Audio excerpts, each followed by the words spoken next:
Welcome to our podcast, Parenting by the Pint. Enjoy the show.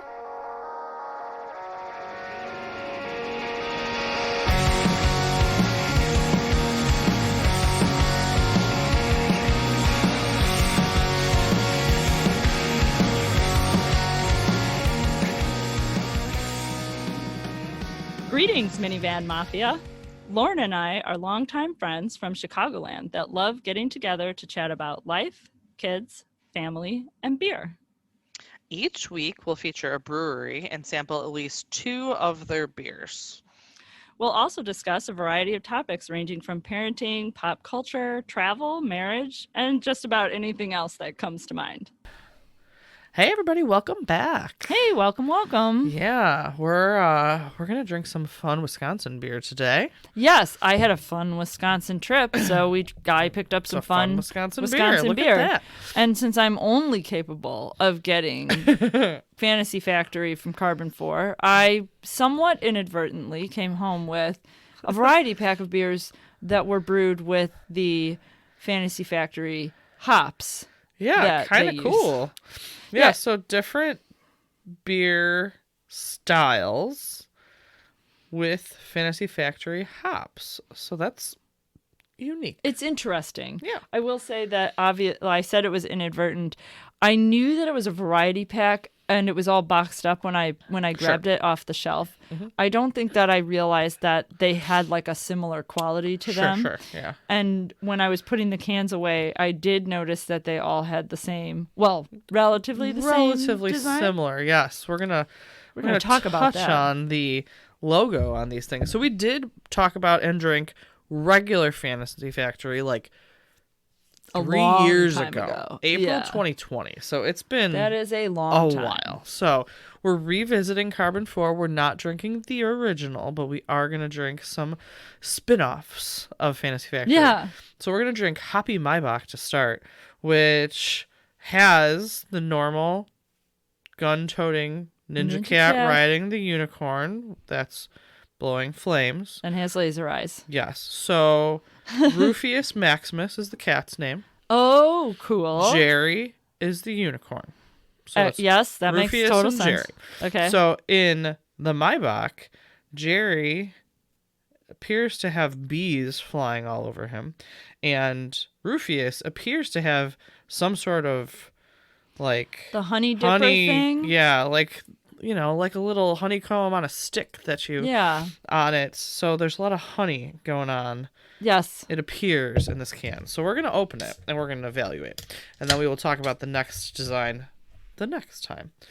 So let's see. I haven't had a Maibach in I don't even know the last time I had a little Maibach. while. Yeah.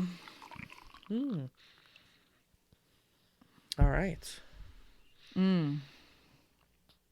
It smells a little hoppy for a Maibach, but I wouldn't be surprised if that were the case. Well, and the hops are kind of the equalizer, and it seems like these various beers. So. So it definitely has Maibach character, though. For sure. Yeah. It's very. It's got a bold aftertaste. Yeah. Which, I mean, is not uncharacteristic of a Maibach, but it definitely, at first, when you smell it, I don't think you give any indication that that's what you're going to drink. No. Well, like I said, it smelled very hoppy. Much like an IPA, to be honest with you. It definitely smells hoppy, but it definitely has the flavor profile more of a Maibach. Mm-hmm. So for me, Maibach is always Rogue Dead Guy's Ale. It's always fair. One that I go to in my head because I drank it a lot when you were younger. Yeah. A lot. And so whenever I drink a Maibach, it kind of brings me back to that. That's fair. And this definitely has some of those qualities that I remember from Dead Guy's Ale.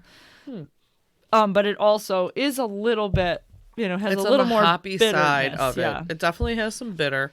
It's got a bold taste to it.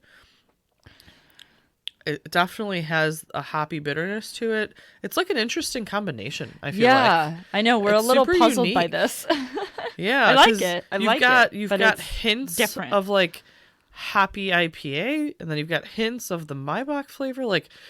like a collaboration of beer styles almost. It's like they poured the two together. Kind of. It's Rather interesting. than making one beer with similar, like, it's like they just poured two beers together. That's super interesting. Yeah. I keep trying it just to be like, okay, which we're flavor waiting is like gonna come to a win, conclusion. you know? One's gonna, like at the baseball game, which one, you know, is it the hot dog or the beef sandwich that wins at the finish line? I know, right? But It's always the Polish. No, perhaps. if only. No, this is an interesting flavor. It's pretty good. So we're revisiting Karben 4, which is in Madison. We had a short episode last time, so we didn't really talk a ton about them. And it was 3 years ago, so let's revisit anyways. Yeah. So Ryan and Zach opened Karben 4 in 2012. They're brothers, actual brothers. Okay. So Ryan kind of, you know, got the passion to want to start a brewery when he really didn't even like beer very much. And he was out in Billings, Montana, getting a master's degree in athletic training or some, All right. you know, physiology, like nothing related at all to this field. Okay. And he got a job at a local brew pub because he had bills to pay and he needed a job. So that was what was Sure. there. So Yellowstone Valley Brewing is where he started. And that really kind of got him started in the industry. And he was just kind of a normal North American domestic beer drinker in college. Okay. Nothing exciting. And then one time he was like 25 years old and he had a real beer. He had an oatmeal stout. He was like, Ooh. oh, this is what beer's supposed to taste like. I love that moment. And it was like an epiphany of this is what we're supposed to be drinking, not this other miscellaneous high volume lager. So right. he, you know, kept going, but had this, you know, new idea instead of athletic training. Apparently he wanted to, you know, make beer and start a brewery. Cool. And that kind of stuff. So eventually he did, you know, get his brother on board and they started in like I said, 2012. Their first beer was called Night Call. But their first beer that they bottled and sold for retail was Fantasy Factory. Okay. And that literally flew off the shelves when they first bottled it and sold it. They couldn't keep enough of it in production to continue. You know, it was just selling out everywhere. Yeah. So, which it's still pretty popular. I mean, how do you look at that logo and not want to buy Fantasy I mean, Factory? that was like, that was my original drive for same. getting it. Yeah, I agree. It's the cat is actually based off of I think the artist's cat or something like Okay. that. And then they just literally found this artist online and then reached out to him. Like the cat was already Wow. yeah. So it's a cat god. Rufius is a cat god, just so you know. That's what he is. Oh, So, very good. Yes, I can see that. Definitely. Dear to my heart, one of the early kind of beer tasting events that they went to was the EAA's Hops and Props. So the EAA is the Experimental Aircraft Association, and we go every year to their show. It's a big, huge thing that people come from across the world to, and it's in Oshkosh, Wisconsin. Sure. But they serve beer amongst all of the World War II fighter planes and old, Awesome. so you get to walk around and look at planes and sample, like, a ridiculous amount of breweries come. It's Wisconsin. It's the middle of Wisconsin. Of course. So, like, yes. there's like 80 breweries or something ridiculous that you walk around, and they still do this, by the way. One year we'll go. Yeah. And they sample beer, and anyways, so that was kind of cool. When they opened in 2012, they opened in a former home of Ale Asylum, with equipment that was used by Lagunitas back in the day.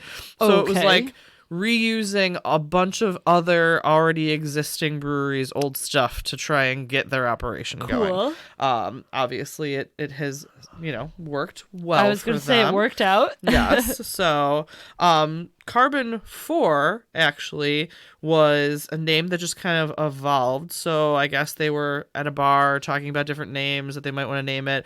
Karben 12 came up and they thought it was a cool name. Karben 12 is the most common naturally occurring carbon isotope, and carbon is what everything really the base of the world generally is. But they didn't like the spelling of Karben, Carbon. Okay. So they wanted it to be more phonetic, and they went back and forth. So Karben 4 is Karben. Yeah. They didn't like 12, so they went with 4. For a variety of reasons.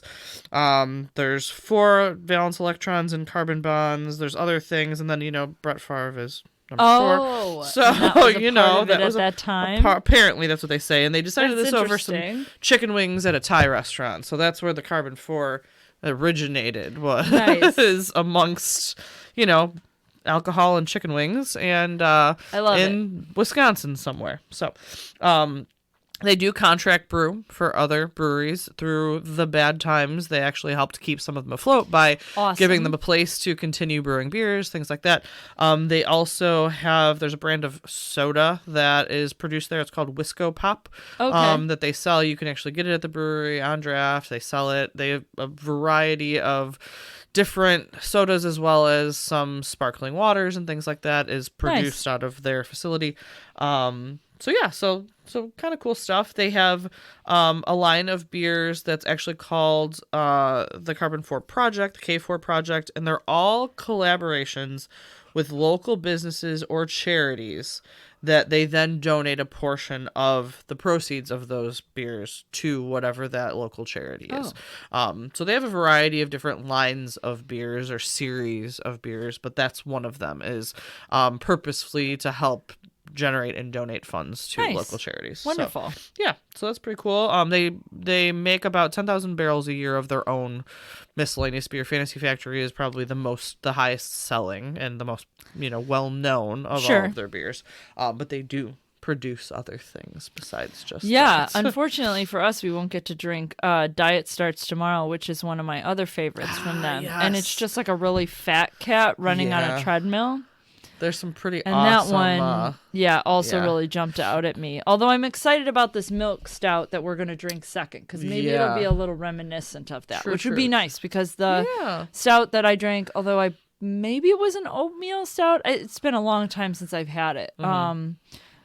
But I did very much like it. Cool. So they definitely knew what they were doing. I really haven't had much from them outside of Fantasy Factory in quite a while. So for the first couple of years that they weren't bottling and selling things and they were just producing beer and draft, they actually did produce some sort of art for every beer that they made that they then hung up at the brewery to actually have a picture and something that depicted all of the different beers that they brewed, even though they weren't actually putting that label on anything. Oh, okay. That's cool. Their art has always been a big part of every beer that they make, even if they're not actually bottling it, canning it, etc. So that's kind of cool.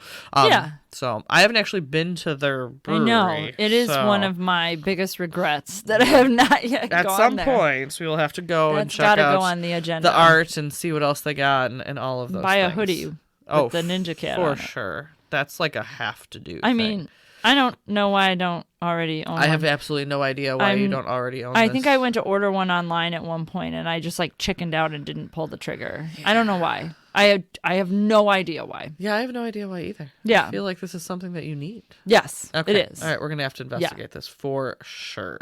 But so Fantasy Factory and Karben 4. Yeah. So good to revisit them, even though our visit before was brief. I'm glad that we got to kind of come back around. I think when we had them the last time, we did drink regular Fantasy Factory, and like you said, it was a short episode. It was short, and I think they had 2 versions of just Fantasy Factory. Oh, yeah. There was like a adjunct, like a lemonade or some weird You're right. thing. It was pink. I don't remember, but the can was different. So I think that's what we had, but they were both just variants of the same beer, not other styles. So, anyways. Yeah. Let's fair enough. So let's talk about co-sleeping. Ooh. So we've talked about sleep. We've talked about sleep a lot because I talk about sleep all the time. It's pretty much what guides my life, is whether or not I've slept. I think most people would say that, but I feel pretty wrapped up about it. Fair. I think it's a big part of me. I feel like I never get enough sleep. I don't. But no, I'm sure you don't. I'm not a doctor or anything, but I'm sure you don't. Yeah, definitely not. I don't think 5 hours a night is sufficient, which is generally the average of what I get. So, Yeah, that's definitely not. I mean, I have some lucky nights where I will sleep a lot better, but yeah, I do definitely have those nights too, and I want to say it balances out, but it doesn't. No, totally doesn't. No, there's always a sleep deficit. But particularly, in my opinion, I would have a sleep deficit when co-sleeping. Oh, yes. So, yeah, let's I would like to begin by talking about the fact that I co-slept with my mother as a child for far too long. A very long time. Much longer than I'm willing to admit.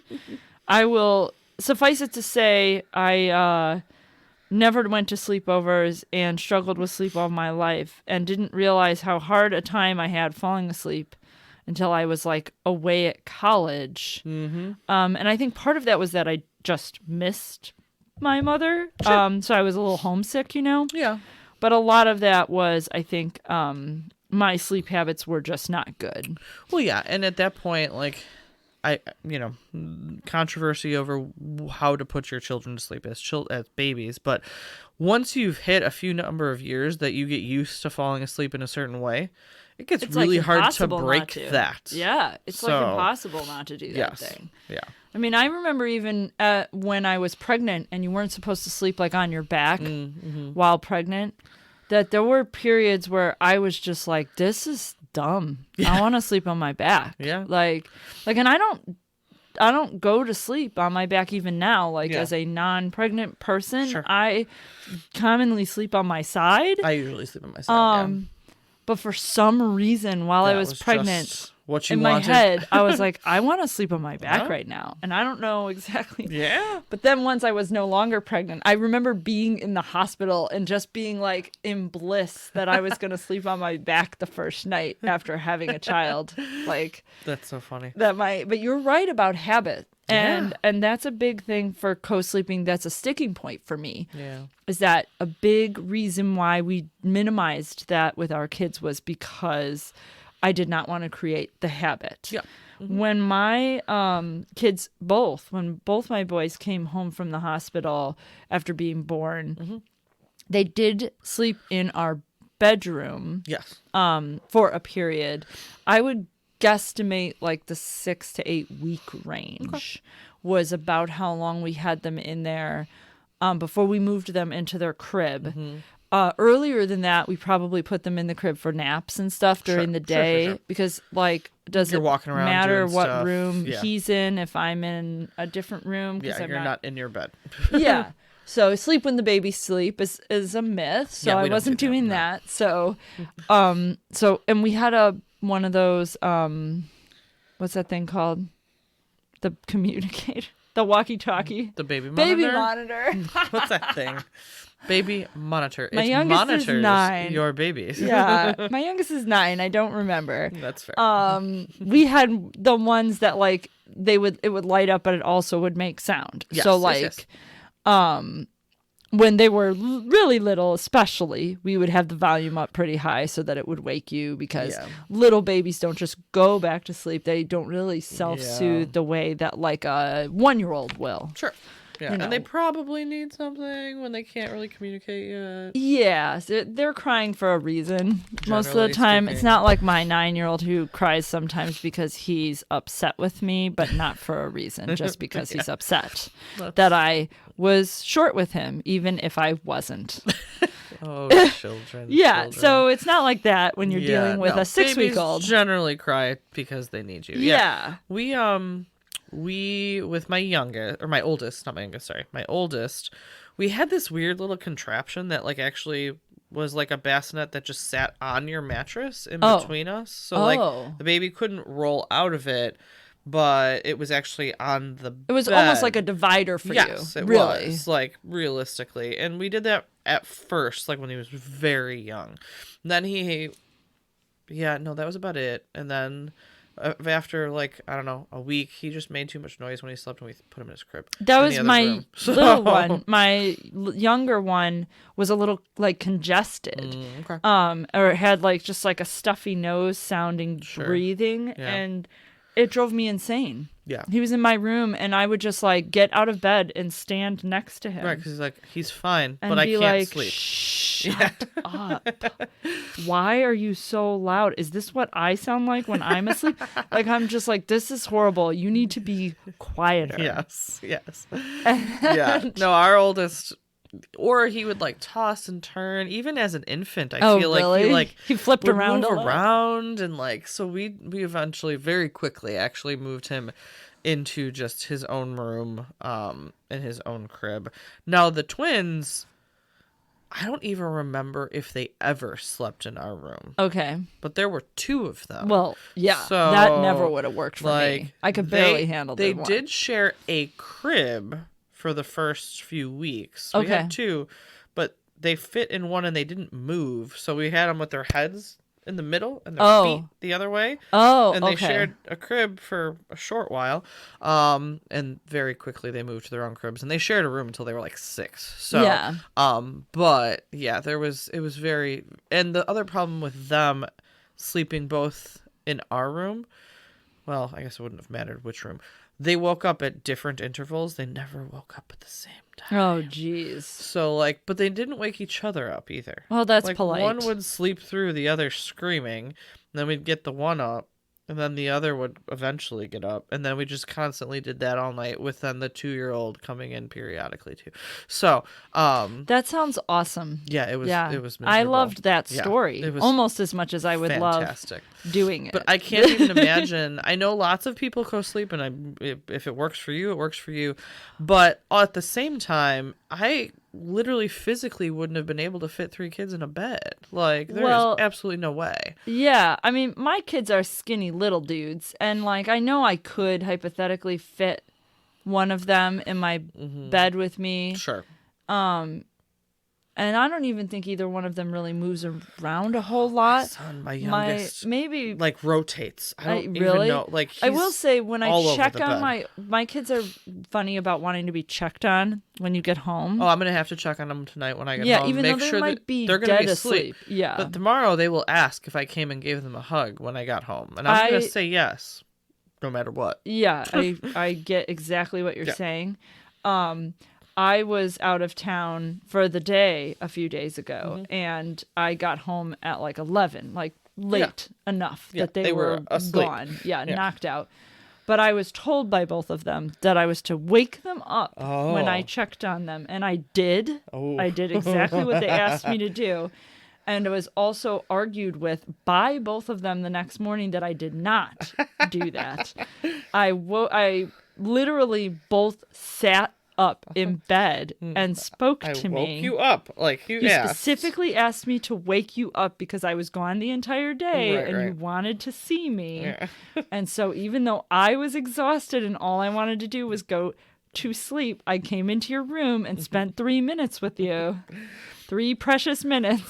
We had this conversation with somebody recently. It was maybe it was a couple friends of ours or somebody, and they said that they take a selfie when they do that so they can prove the next day that you I were love there it. and you I'm gave gonna them a do hug that. or a kiss or whatever, because when they don't remember, I'm going you to can do that. prove it. That's brilliant. Yeah, I don't remember who was it we were talking to, but we were talking to another set of parents, and they were like, Yeah. "Oh yeah, our kids do the same thing." But I've started just taking a selfie to be like, "I was here." Here I am, Yep. right next to you. Here, look. You're wearing the pajamas Yep. you have on right now. So yeah, so if you need That's evidence, brilliant. do I love that. it. Yeah. That is brilliant. So apparently I will do this that. is a common request amongst children, though, yeah. it seems, because Check on me. yes, overarchingly it happens frequently, but my kids definitely do that. Now, Yeah. I have definitely, when we go on miscellaneous vacations, or if I take the kids just away for, a night or something, I've shared a bed with one of my kids because Well, sure. there's enough of us, and I'm not going to buy an extra bed just so, we all get our own whatever. Yes, sure. So, but I will say that I usually sleep with my oldest, and he is someone that if there's something next to him, he generally won't move too much. My youngest, he'll start out one way and he just like inches like a clock, like around. I was he's going to say, all I over think the my place. little one is a little bit like that because when I went to check on him the other day, he was definitely at a weird angle compared to where he was. Yes. I will say, and I've mentioned this before, I've rarely seen my youngest actually asleep because for the most part, he is a vampire and does not sleep. So the number of times that I have seen him asleep are like I can hold up hands and count. Not very many. Got it. Even as a baby, I don't know how often he was actually asleep while I was like holding him or checking on him or anything. I think he was always awake, always. So it's always very weird, and it's hard for me to gauge what his real sleep habit is like because I've never seen it. Don't actually know. Very rare occurrences. Yeah, it's so rare. Yeah. I did share a bed with him once on a vacation, a similar thing. And it was, we were staying in a house and we had the two boys in a room together and my husband and I were in the other room. And I don't exactly recall what came to pass to put my husband in with my oldest and me to stay with the little one. I don't remember. Something must have occurred. I do remember, but it was like already almost morning. Like it was like... Somebody must have woke up or something or needed, who knows. Yeah. Yeah. And so then we shuffled. Yeah. And I ended up with the little one.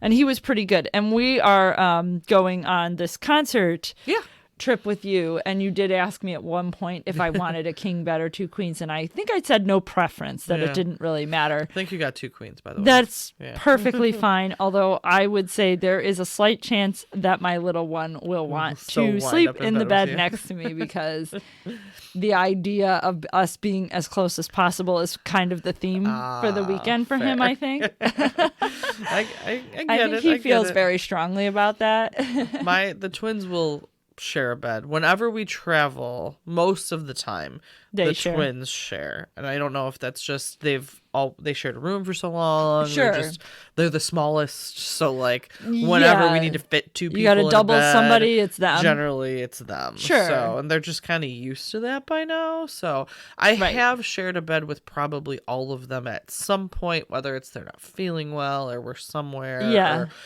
it's a girls thing or whatever. Sometimes when my husband is at work, because he works for 24 hours, one of the kids inevitably at some point in the middle of the night will wind up in bed with me. Not every time, but it often happens.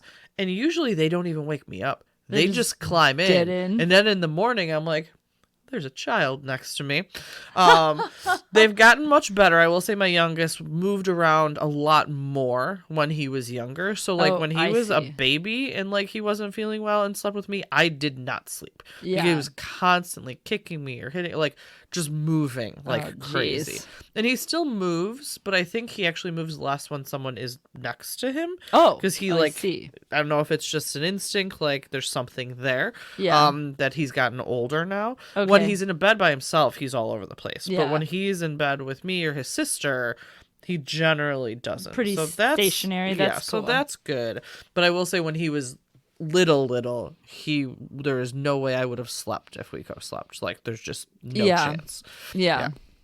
My oldest used to snore, and now that he got his tonsils and adenoids out and all of that a couple years back, I don't think he does that anymore because I think he used to sleep with his mouth open. Which makes sense. Yep.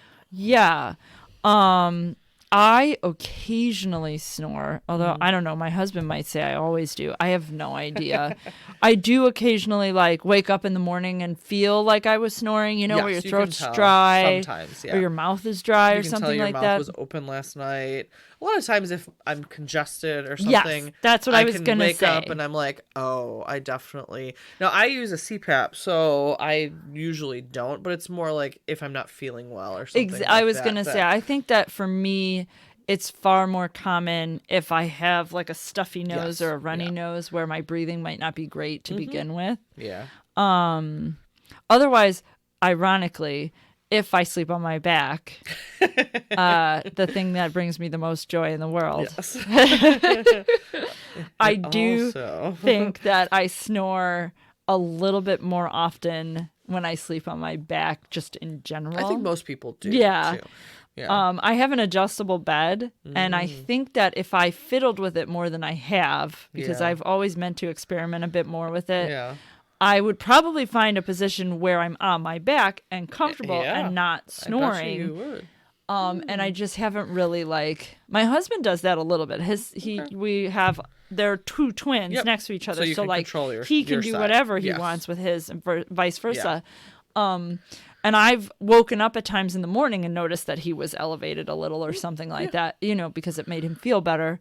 I will say that when I had COVID, I did that. The 1 or 2 nights where I felt really congested. That makes In sense. general, I did not feel all that sick Yeah.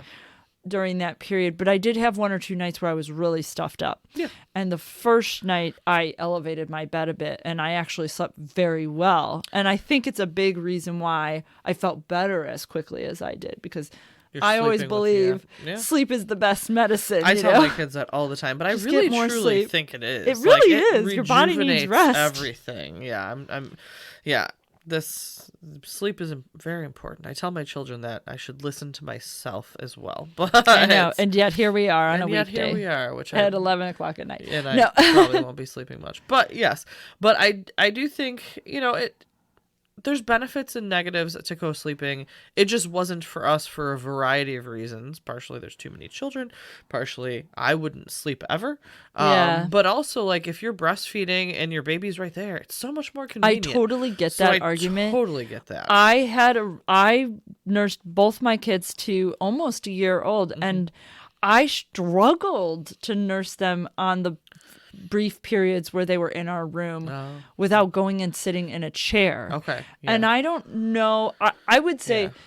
that was probably me. Yeah. And I mean, not everybody's so much position that I was different, just yeah. I can't find a position where I'm actually comfortable and think that this is going to work. Yeah. And be laying in bed with this baby Yeah. at the same time. And so I realized pretty quickly, after trying to do it a couple times with my probably oldest, Yeah. that I was going to have to sit down, and the rocking chair and everything was in their room. Oh, So, yeah. So why getting walk back up- to your room? Yeah, getting up and being in there with them to begin with Right. was the same as them already being in my bedroom with me. So there wasn't really an upside to Yeah, there wasn't a benefit to them staying starting your out room. in my bedroom. Yeah, no, that makes sense. But you're right. I think co-sleeping, I think there's a bit of a cultural element there. I know there are different cultures that are really big on co-sleeping. And when I hear the arguments for it that kind of center around that, it does sound very reasonable. It's a close family type activity.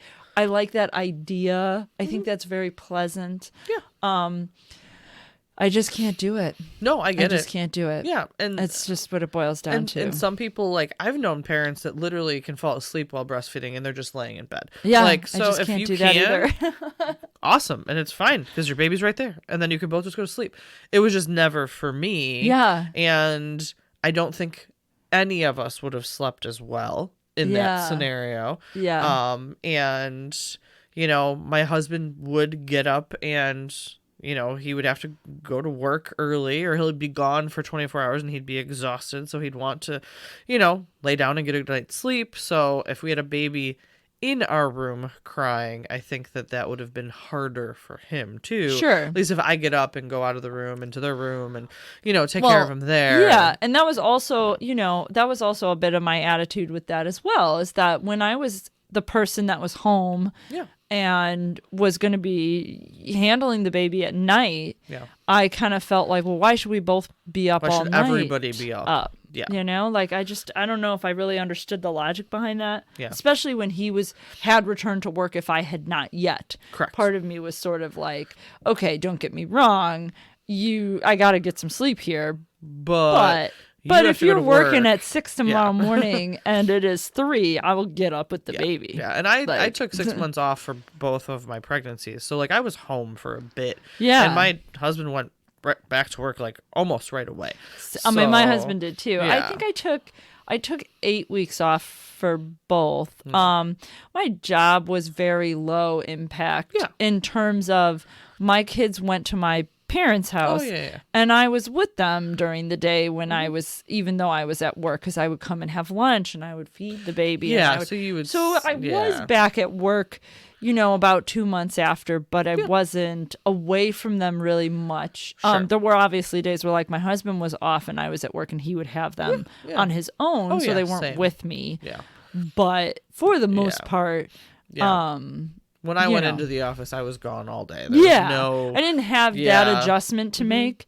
So it was a little bit simpler to go from that transition, of being home with them all the time to being at work. Yeah, So. I will say that even though I did not co-sleep, I didn't have great habits when my oldest was little because I did rock him to sleep for a very long time until I just couldn't anymore. Yeah. Because I was pregnant with the twins, and I was still trying to put him to bed, and eventually he just needed to learn to go to sleep by himself. Yeah. Which he did, and I'm sure he would have done it earlier if I wasn't holding on to that. But again, it's a habit that was created, and I Yes. totally get that. Yeah. Everything. Yeah. I remember when my second child was I don't know, probably 6 months or 9 months old. One of those appointments, where you go to the doctor. The milestone. Yeah, the 6 or the 9. It was a little bit later. Sure.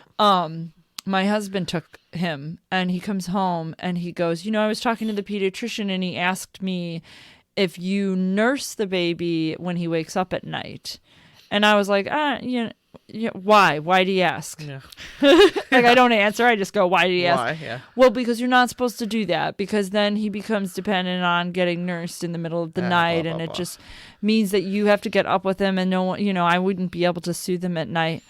And I was like, thank you for your input.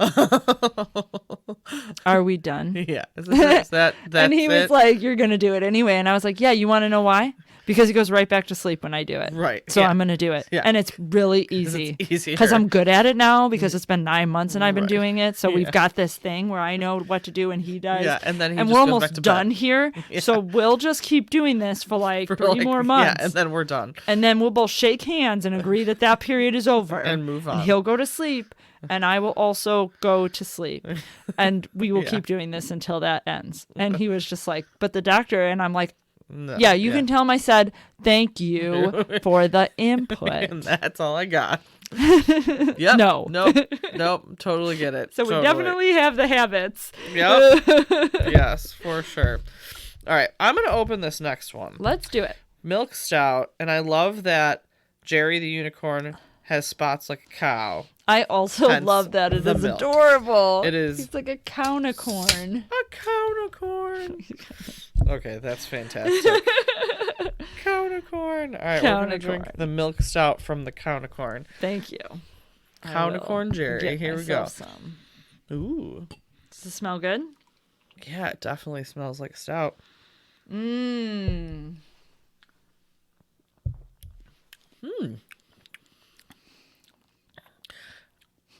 Again, it's interesting, right?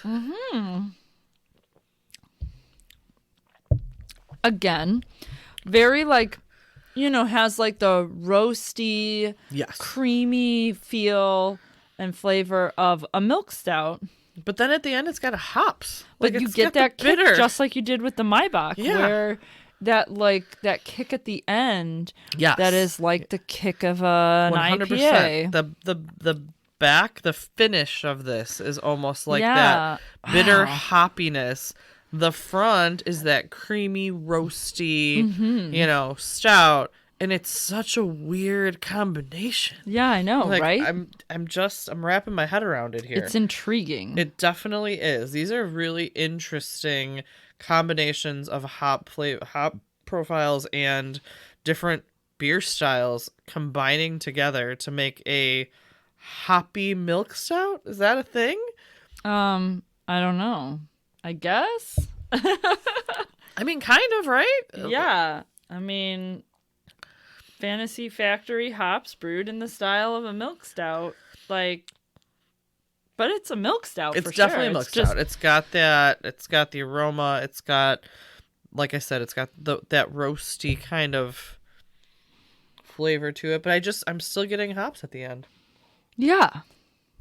Very interesting. Loving this. These are super interesting beers to me. They're just they're unique. They're still good. They're a balance of kind of two different flavors kind of joining together. They're just very unique, I think. Yeah.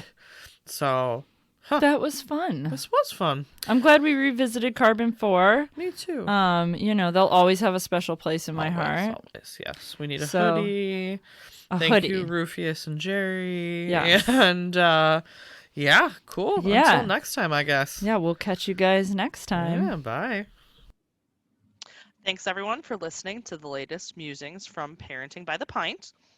Be sure to find us on Facebook, Twitter, and Instagram, and make sure that you rate, review, and subscribe to us wherever you find your podcasts. Have a great week and cheers to you all.